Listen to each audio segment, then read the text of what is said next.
Nurses association of Bangladesh ন্যাব এর ২১তম প্রতিষ্ঠাবার্ষিকী উপলক্ষে সংগঠনের নেতৃবৃন্দকে সাথে নিয়ে বিএনপির প্রতিষ্ঠাতা ও সাবেক রাষ্ট্রপতি জিয়াউর রহমানের সমাধিতে শ্রদ্ধা নিবেদন করতে যান দলের সিনিয়র যুগ্ম মহাসচিব রুহুল কবির রিজভী আহমেদ। এ সময় তিনি বলেন, প্রতিটি রাষ্ট্রের উচিত অন্য রাষ্ট্রের প্রতি শ্রদ্ধাশীল হওয়া।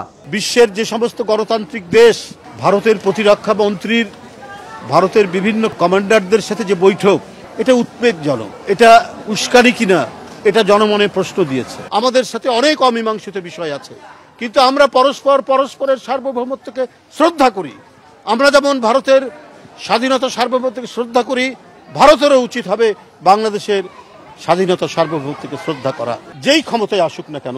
নয়াপল্টনে দলের কেন্দ্রীয় কার্যালয়ে বন্যার্তদের জন্য ত্রাণ সংগ্রহকালে বিএনপির স্থায়ী কমিটির সদস্য ডাক্তার AZM জাহিদ হোসেন বলেন, বন্যা কবলিত মানুষকে খাদ্য সহায়তার পাশাপাশি অন্যান্য সেবাও দেয়া হবে। যেহেতু বন্যার পানি নেমে যাচ্ছে, এখন সেখানে পুনর্বাসনের জন্য বিএনপি পরিবার তার সাধ্য সহায়তা অব্যাহত রেখেছে। এদিকে নোয়াখালীর সেনবাগে বন্যা কবলিত মানুষের মাঝে খাদ্য বিতরণকালে বিএনপি চেয়ারপারসনের উপদেষ্টা জয়নুল আবদিন ফারুক বলেন, দেশকে অস্থিতিশীল করতে এখনো সোচ্চার রয়েছে একটি মহল।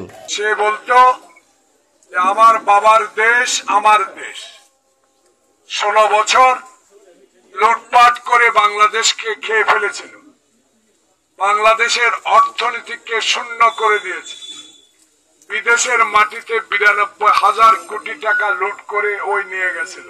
সে তার অহংকার চূর্ণ বিচূর্ণ হয়ে গেল ছাত্র জনতার আন্দোলনের মধ্য দিয়ে। ইউসুফ আলী, মাই টিভি, ঢাকা। বাংলাদেশের প্রধানমন্ত্রী করতে হবে।